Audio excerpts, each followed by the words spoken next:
할렐루야. 하늘에서 여호와를 찬양하며 높은 데서 그를 찬양할지어다. 여호와의 이름을 찬양함은 그가 명령하심으로 지음을 받았음이로다.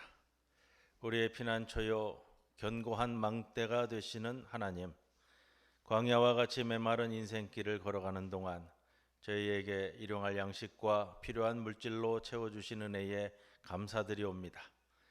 고단하고 지칠 때면 쉴만한 물가로 인도하여 평안과 안식, 건강을 주셨습니다. 그 크신 은혜 안에 살다가 오늘은 거룩한 주일을 맞이하여 주님께로 더욱 가까이 나아옵니다. 주님께서 세워놓으신 견고한 망대 아래로 모여온 저희를 보호하여 주시고 세상의 걱정과 근심을 모두 내려놓고 하늘의 평안을 누리며 안식하게 하여 주옵소서. 예수님의 이름으로 기도드리옵나이다. 아멘.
나의 힘이신 여호와여, 내가 주를 사랑하나이다.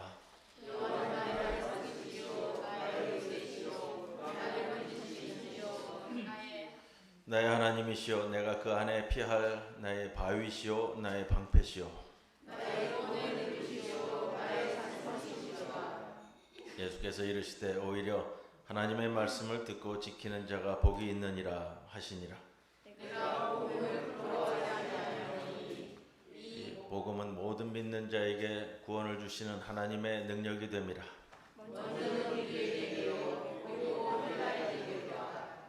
복음에는 하나님의 의가 나타나서 믿음으로 믿음에 이르게 하나니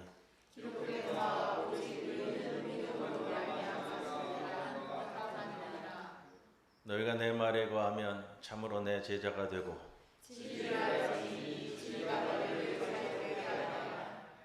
우리 주 예수 그리스도로 말미암아 우리에게 승리를 주시는 하나님께 감사하노니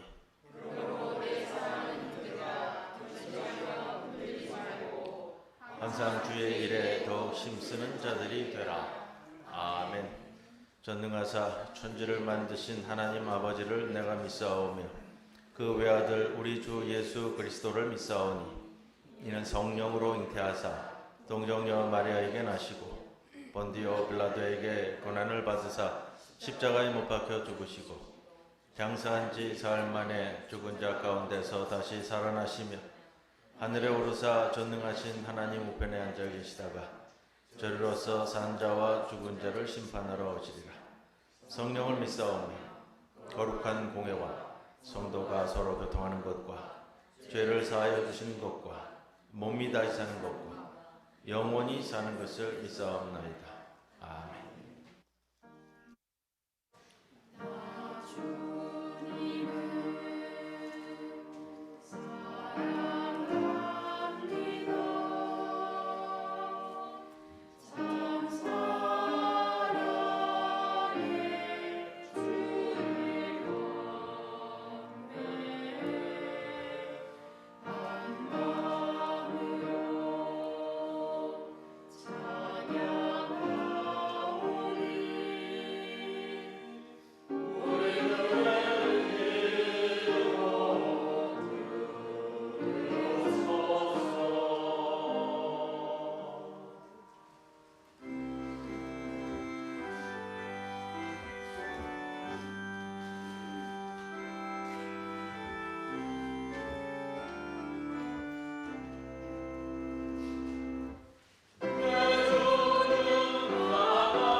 사랑이 무한하신 아버지 하나님, 부족하고 허물 많은 저희들을 지난 한 주간에도 주님의 은혜 가운데 살게 하심을 감사드립니다.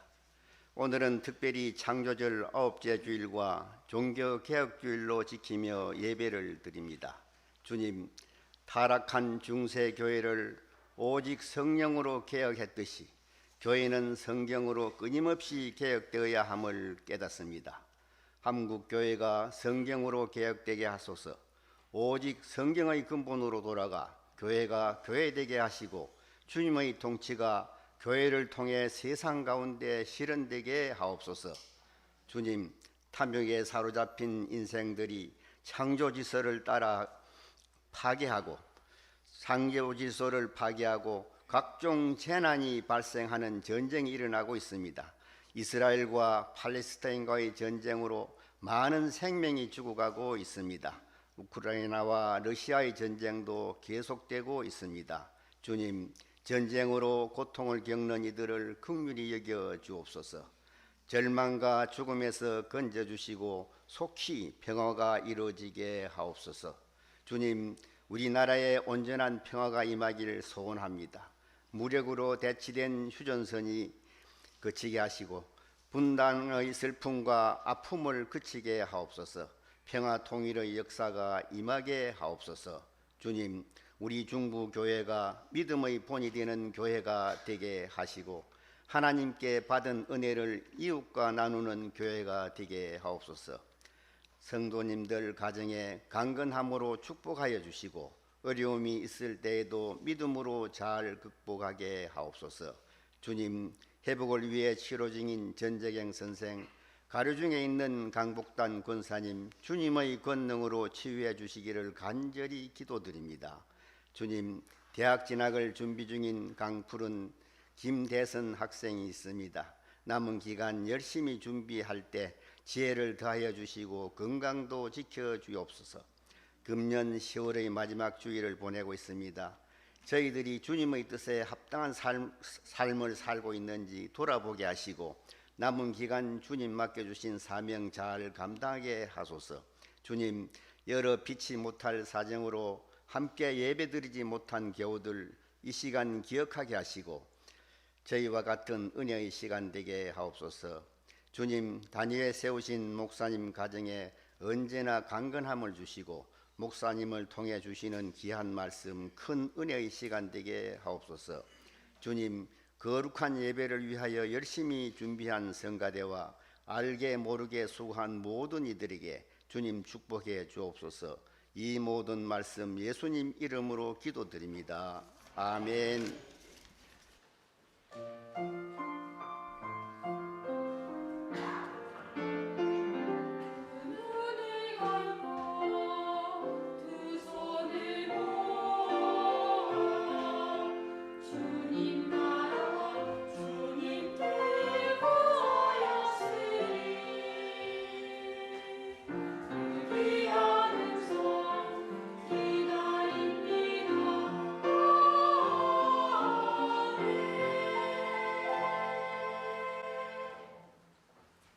오늘의 시편 말씀 119장 97절부터 104절까지 말씀입니다. 내가 주의 법을 어찌 그리 사랑하는지요. 내가 그것을 종일 작은 소리로 읊조리나이다. 주의 계명들이 항상 나와 함께하므로 그것들이 나를 원수보다 지혜롭게 하나이다. 주의 증거들을 늘 읊조림으로 나의 명철함이 나의 모든 수송보다 나으며 주의 법도들을 지킴으로 나의 명철함이 노인보다 나으니이다. 주의 말씀을 지키려고 발을 금하여 모든 악한 길로 가지 아니하였사오며 주께서 나를 가르치셨으므로 내가 주의 길에 들여서 떠나지 아니하였나이다. 주의 말씀이 맛이 내게 어찌 그리 단지요. 내 입에 꿀보다 더 다니이다. 주의 법도들로 말미암아 내가 명철하게 되었으므로 모든 거짓 행위를 미워하나이다. 이는 하나님의 말씀입니다. 아멘.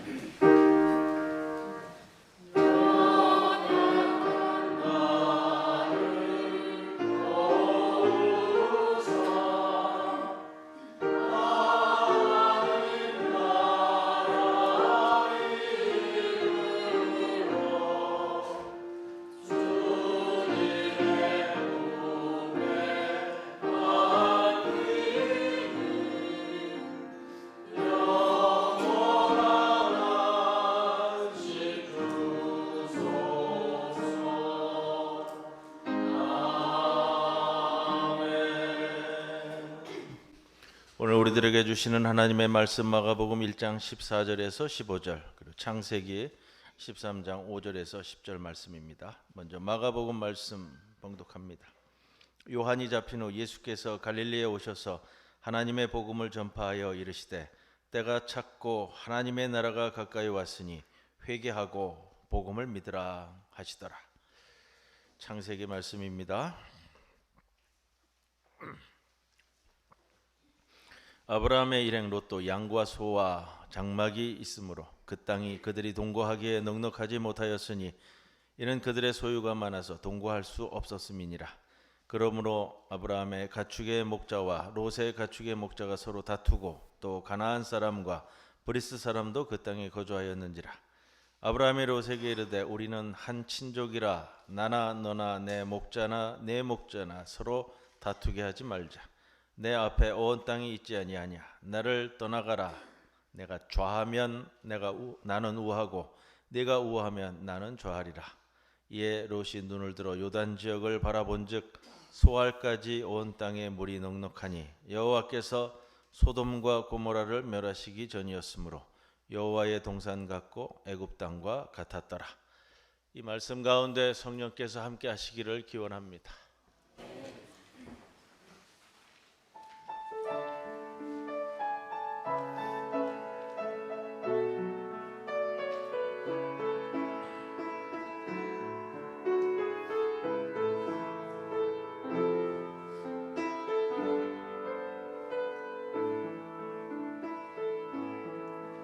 내가 사람의 방언과 천사의 말한다.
500은 아시죠? 500은 500 몇 주년이에요?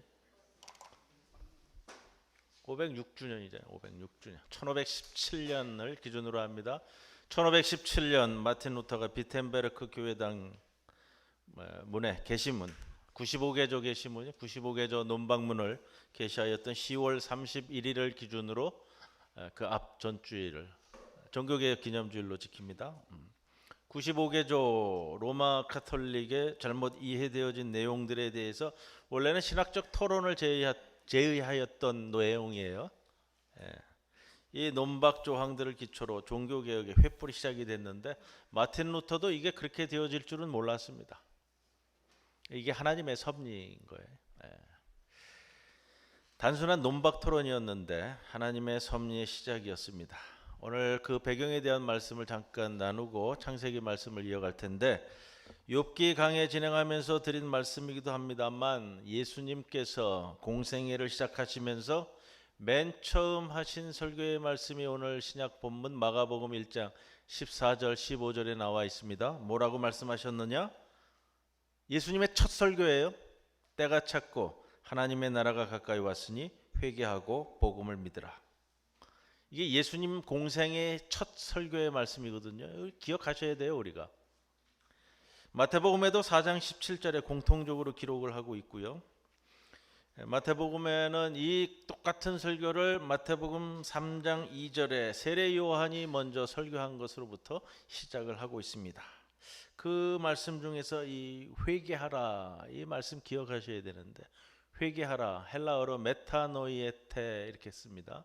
욥기에서도 제가 좀 자세히 설명을 드렸는데 조금 기억을 좀 더듬어 가셨어요. 메타노이에테 회개하라는 말은 무슨 말이냐? 돌이키라, 회복하라, 돌아가라 이런 뜻이에요. 그냥 단순하게 내가 잘못한 것 반성하는 차원 그것도 물론 이제 다 담고 있습니다. 단순히 내가 뭐 예전에 뭐 잘못했던 거 눈물을 흘리면서 반성하는 그런 차원을 많이 넘어서서요. 히브리어로 이 회개하라라는 말은 아마 슈브라는 단어를 써서 사용했을 거고요. 예수님 당시에 사용했던 언어는 아람어였기 때문에요. 아람어는 제가 몇 번 말씀을 드렸습니다. 페르시아어예요. 페르시아어 쉽게 말씀드리면 아람어였기 때문에 아람어로는 타브라는 단어가 쓰였을 거예요.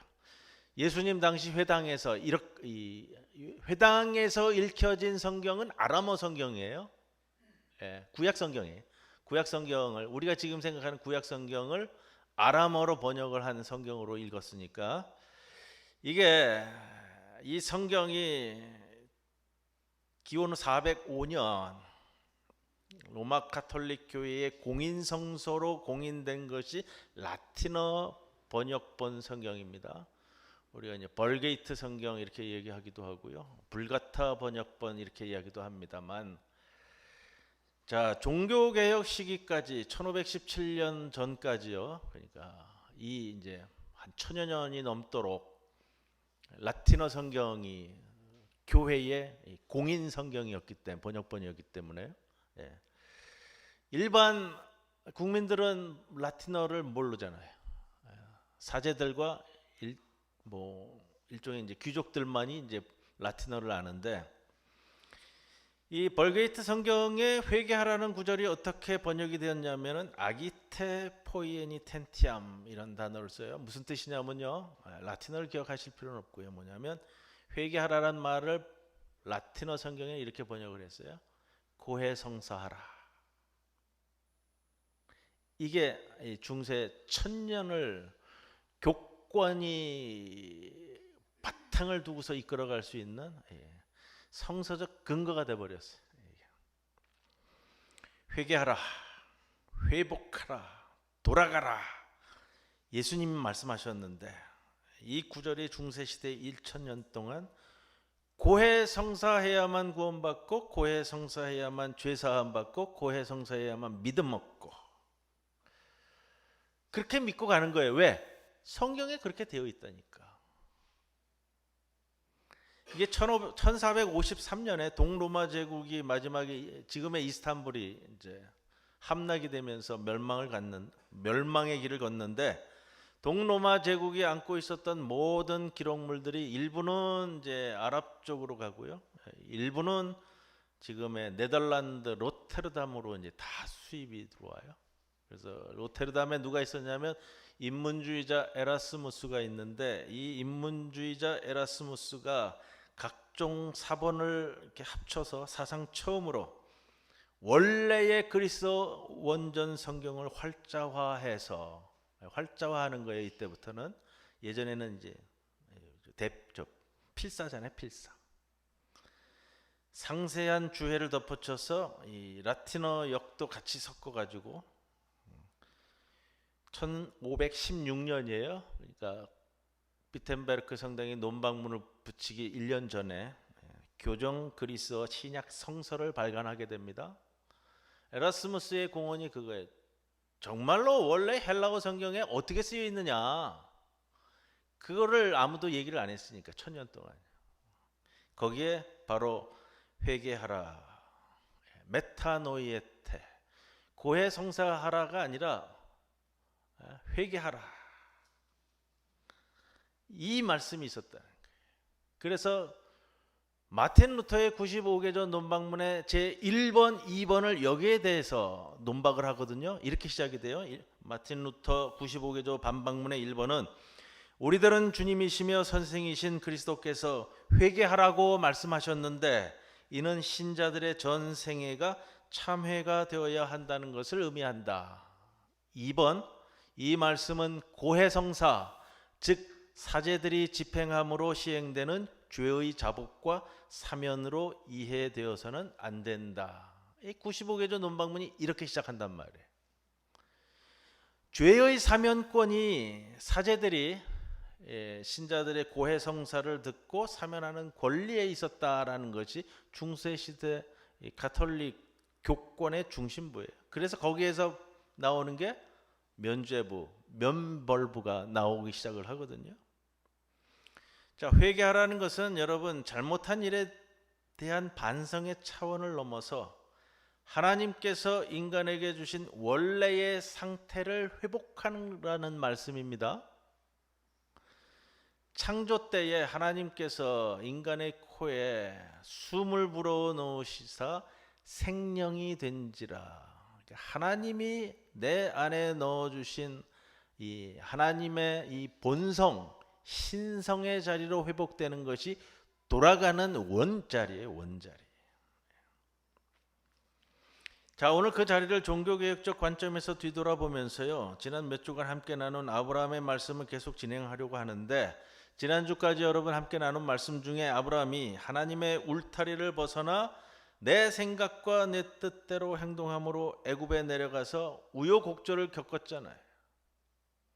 결국은 그 해결도 하나님의 간섭과 개입하시는 은혜로 처음 신앙의 자리, 여러분 이게 중요한 거예요. 회복하라는 것이 거기에 있습니다. 내 처음 신앙의 자리를 회복했습니다. 그것을 13장 4절 말씀에 그가 처음으로 제단을 쌓은 곳이라 그가 거기서 여호와의 이름을 불렀더라. 지난주일 마지막 말씀으로 이 말씀을 드렸어요. 오늘 말씀은 이 처음 신앙의 이 원래의 자리를 회복하였을 때 아브라함이 보이는 모습을 좀 점검해 볼 수 있어요. 간단한 부분이지만 한번 맛보고 갈 수 있다라는 겁니다. 사건은 항상 벌어집니다. 말씀드린 게 사건을 어떻게 대처하느냐에 따라서 나에게 그것이 축복이 되기도 하고요, 나에게 그것이 재앙이 되기도 한다라는 말씀을 드렸습니다. 지난주는 기근이 든 이 사건을 아브라함이 어떻게 대처하느냐에 따라서 재앙이 되었던 사건을 봤고요, 오늘은 축복이 되는 모습을 볼 거예요. 본문 7절에 그러므로 아브라함의 목자와 롯의 목자가 서로 다투고 또 가나안 사람과 브리스 사람도 그 땅에 거주하였는지라. 사건이 발생했죠?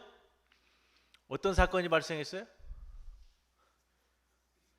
조카 롯의 목자들과 아브라함의 목자들이 다투잖아요.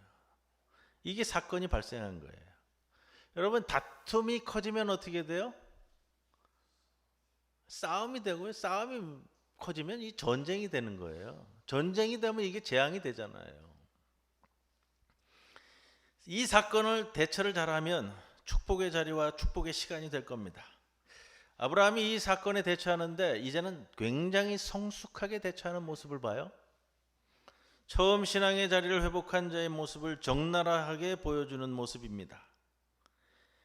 아브라함의 목자들과 롯의 목자들이 서로 다투는데 다툼의 원인이 뭐죠? 우선 사건에 대처하기 위해서 진단해야 되잖아요.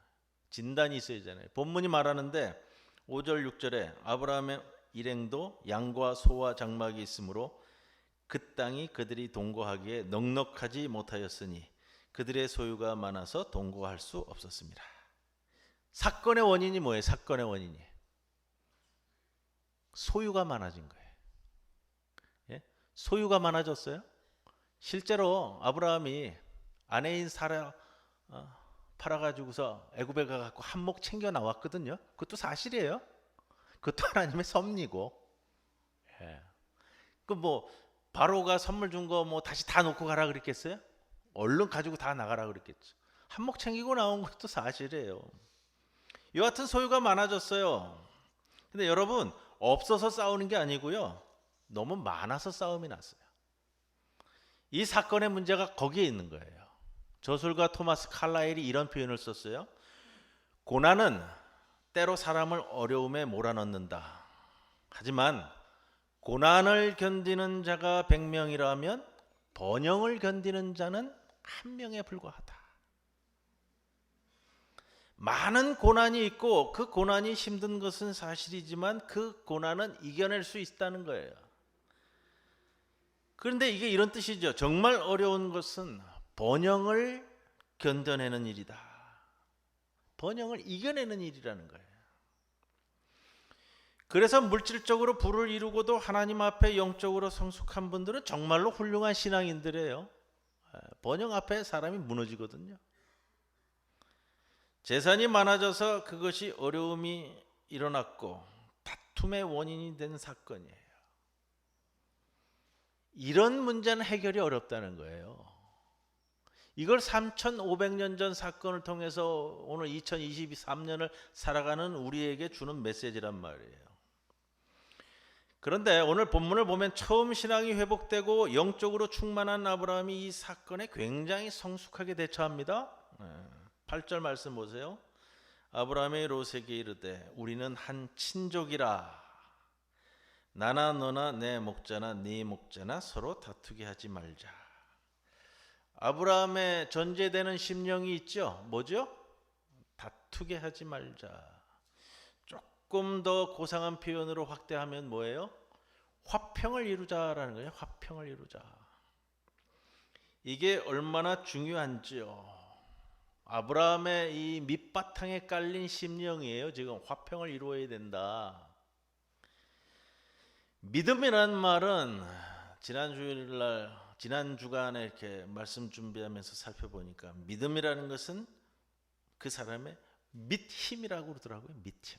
그 표현 참 좋아요. 대전에 있는 원로 목사님이 쓰신 글에 제가 찾았어요. 김홍환 목사님이라고. 믿음은 밑힘이다. 내 마음, 내 심령에 저 밑에 깔려 있는 밑힘이다. 아브라함의 믿음은요, 화평의 심령이 밑에 깔려 있는 밑힘이에요. 밑힘. 그 믿음이 있는 거예요.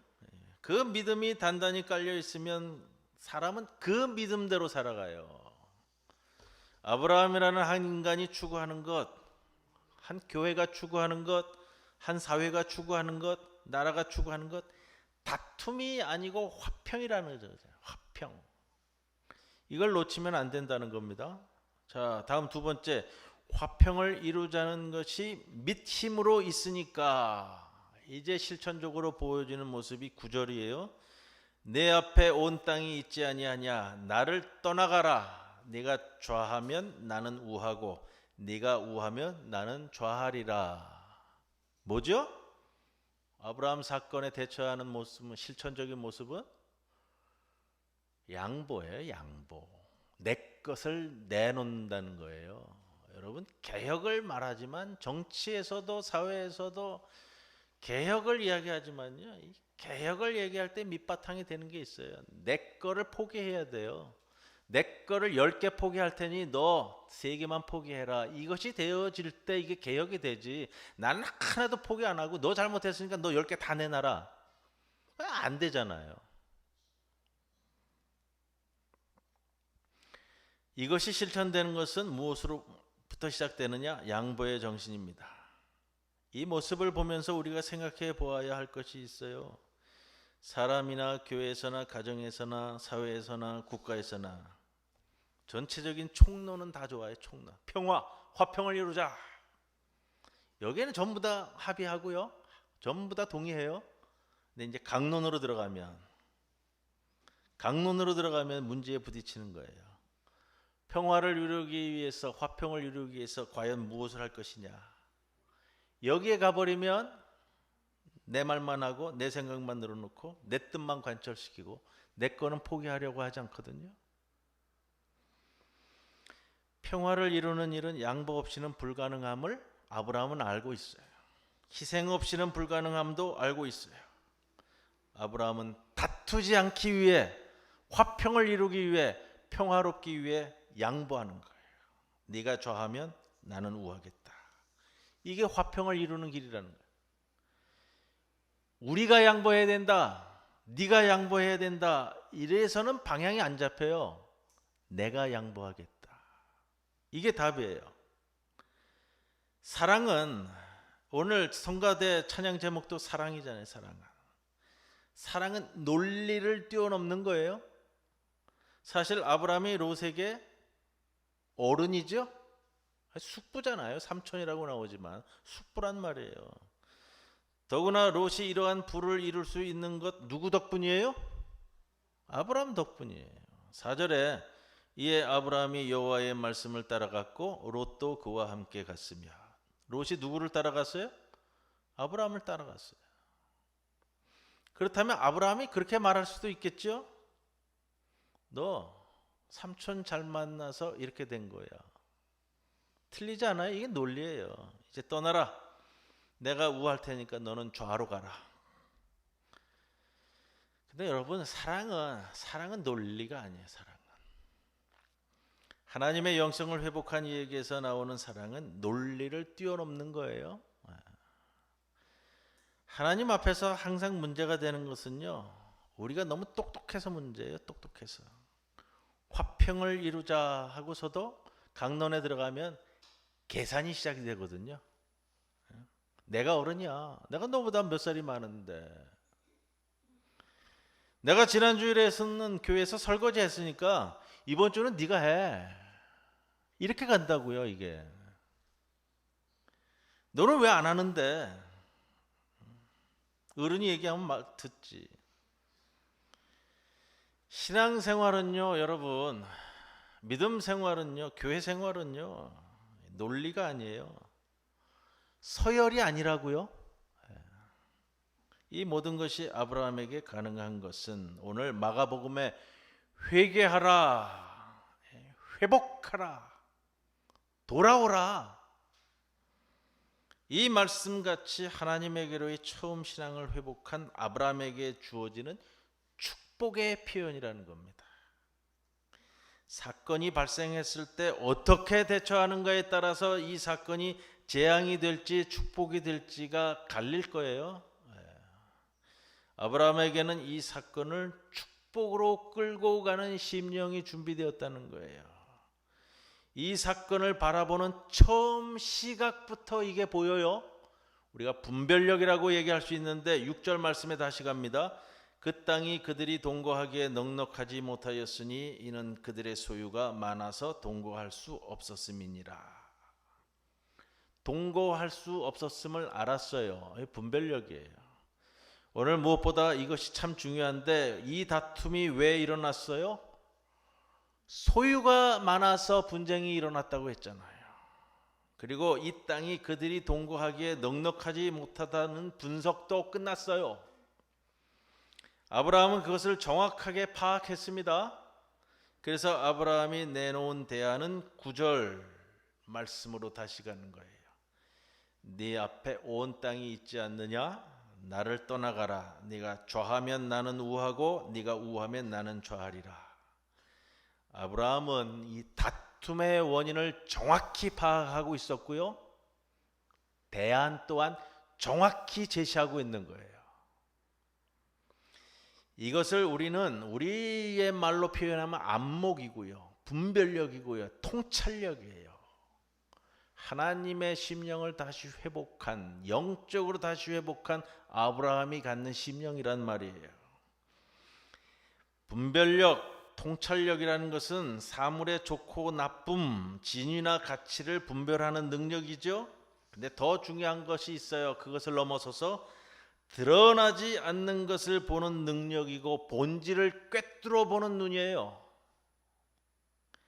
신앙생활하는 차원에서 안목이라는 것은요, 분별력이라는 것은요, 드러나지 않는 것을 보는 능력이고 본질을 꿰뚫어 보는 힘이라는 겁니다.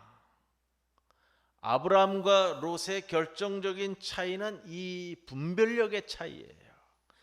네가 좌하면 나는 우하고 네가 우하면 나는 좌하리라 했더니 분별력이 없는 롯은 이렇게 반응해요. 이에 롯이 눈을 들어 요단 지역을 바라본즉 소알까지 온 땅에 물이 넉넉하니 여호와께서 소돔과 고모라를 멸하시기 전이었으므로 여호와의 동산 같고 애굽 땅과 같았더라. 그러므로 롯이 요단 온 지역을 택하고 동으로 옮기니 그들이 서로 떠난지라. 안목이라는 것은요, 여러분, 드러나지 않는 것을 볼 수 있는 눈이에요.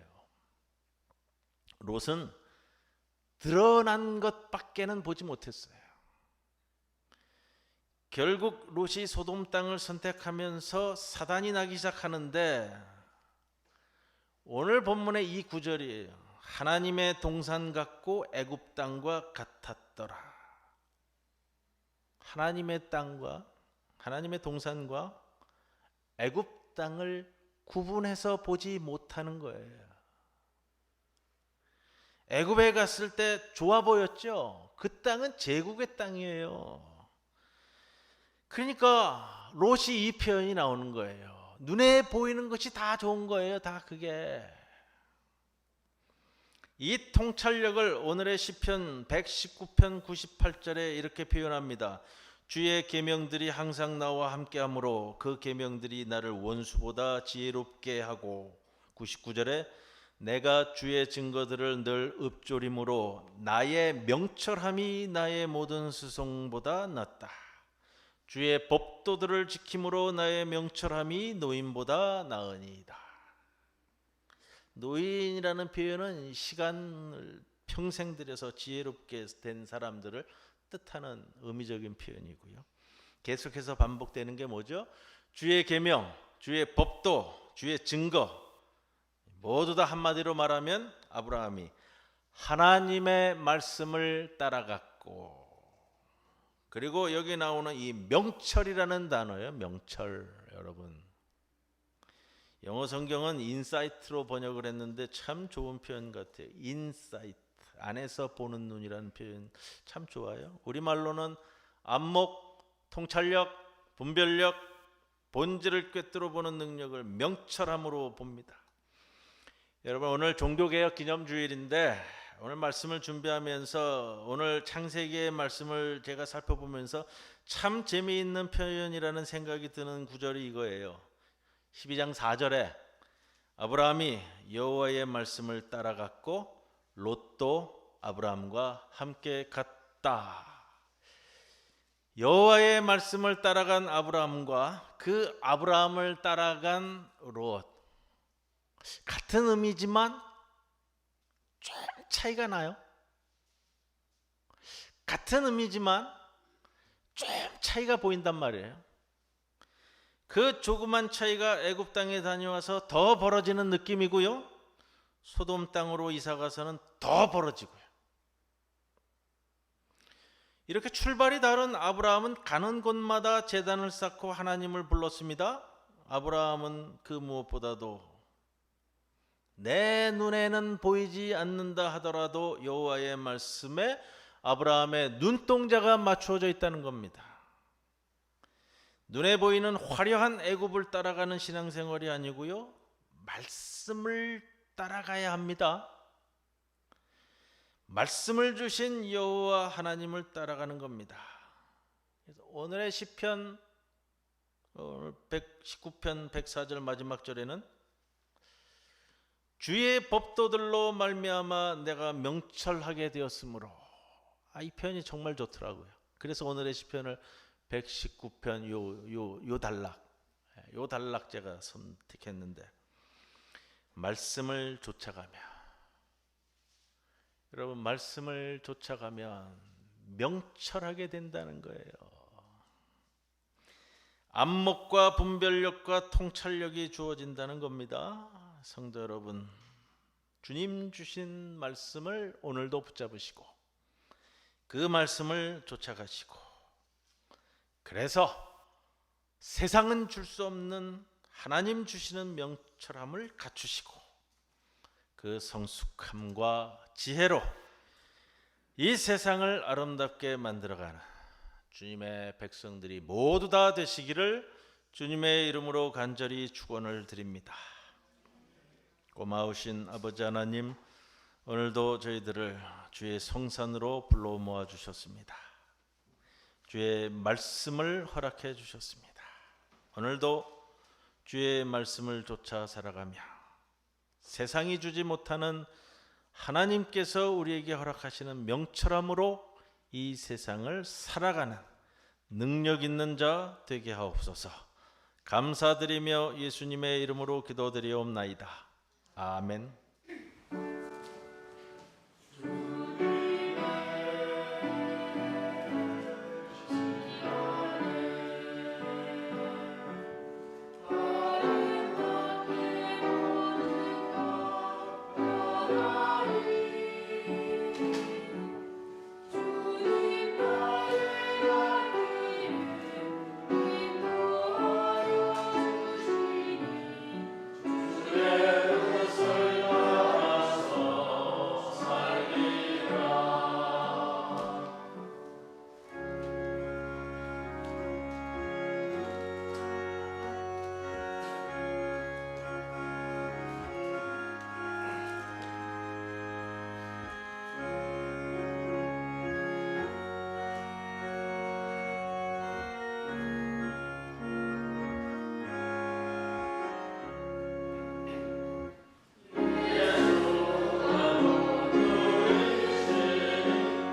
11조 봉헌했습니다. 김수철 장로님, 주명수 권사님, 이두홍 장효지 집사님, 전용관 이숙희 집사님, 김강호 목사가정, 윤정혜 김건실 집사님. 범사에 감사합니다. 박문길 권사님, 범사에 감사드립니다. 박윤배 손원주 집사님, 또 생일 감사원금 안치국 집사님, 무명으로 감사원금 봉헌했습니다. 기도드립니다. 주님, 우리의 마음과 생각을 지켜주시옵소서. 분주하게 반복되는 일상을 멈추고 우리의 주인 되시는 주님만을 바라보게 하옵소서. 밀려오는 걱정과 염려의 파도 앞에 믿음의 방파제를 세워주셔서 우리의 심령을 지켜주옵소서. 다른 생각과 가치관의 거센 바람 앞에 흔들리는 우리의 깃대를 늘 붙잡아 주옵소서. 비록 느리더라도 한 걸음씩 포기하지 않고 부르신 부름의 상을 향해 오늘도 한 발자국 더 내딛는 주의 백성들 삼아 주옵소서. 우리 모든 성도들 주님 앞에 나오면서 귀한 예물로 올려옵니다. 이 예물과 함께 우리의 몸과 영혼도 함께 올려오니 기뻐 받아주시고 이 예물이 쓰여지는 곳마다 주의 향내가 이 세상에 펼쳐지도록 이끄시옵소서. 감사드리며 예수님의 이름으로 기도드리옵나이다. 아멘.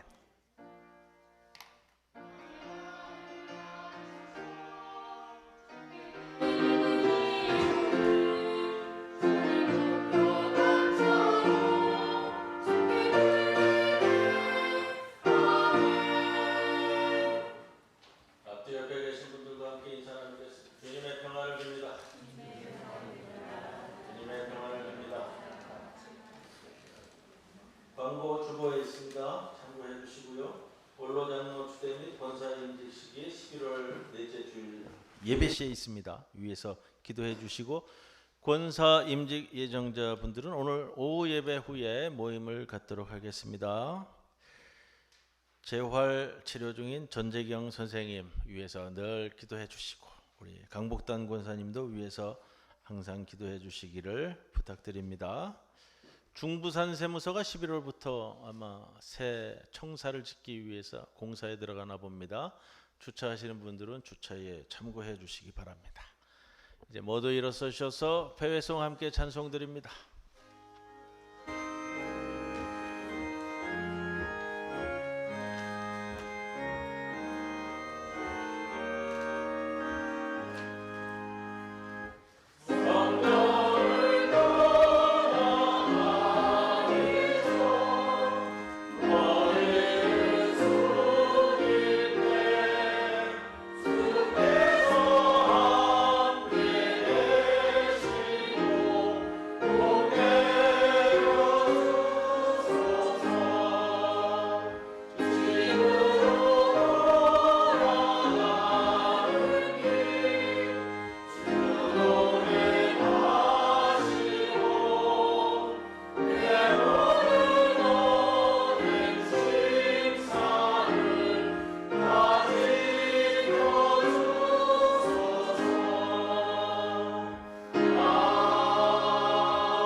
예수 그리스도의 크신 은혜와 하나님 아버지의 크신 사랑과 성령님의 함께하심이 오늘도 주의 말씀을 붙들고 주의 말씀을 쫓아 살기로 결심하며 이제 세상 밖으로 나아가는 모든 성도들 영원토록 함께하실 것을 간절히 축원하옵나이다.